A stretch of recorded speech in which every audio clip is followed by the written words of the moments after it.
All right, this is the second part of stratigraphic principles. Which way is up? So we're looking at this gorgeous outcrop in Cornwall, England, and clearly something has happened to it, right? From the principle of original horizontality, we can see that these rocks have clearly been changed in some way. We also see that some of these rocks are actually upside down from folding and faulting. So how do we know which way is up? We know everything we need to know about the order in which things formed, but unless we know which way is up, sometimes it's not going to be possible to apply those stratigraphic principles. So this leads us to the very bluntly named way up indicators. All right.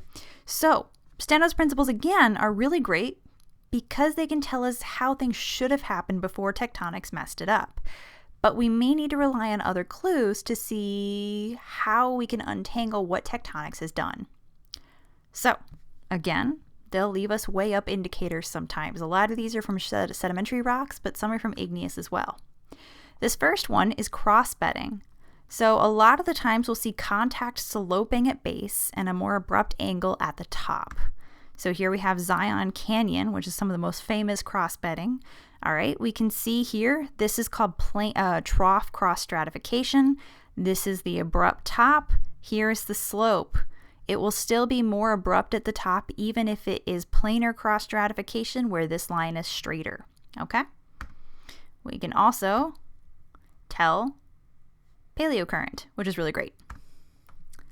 So it's flowing this way. Again, if you should know a little bit about sedimentary structures from your Sed Rec 1 course. If you need to go back and review, that might be really helpful.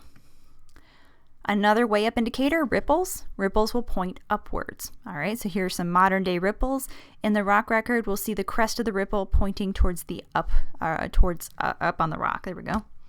So can you tell the paleocurrent? In this particular one, we see that these ripples are pretty much symmetrical, which means that the current is likely flowing both directions.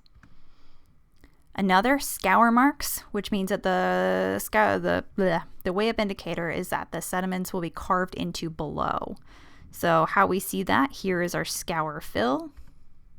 It is younging this way, okay? So with flute casts, we see again, they're carving into the sediment below. It's younging that way. We can also tell paleocurrent.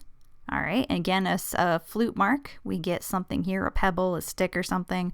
Water flows around it, making that lovely flute glass shape.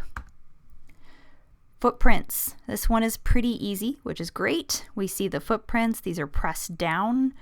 Okay, so we can tell fairly easily which way is up in this particular instance. These are dinosaur footprints, it looks like, surrounded by lovely, lovely ripple marks.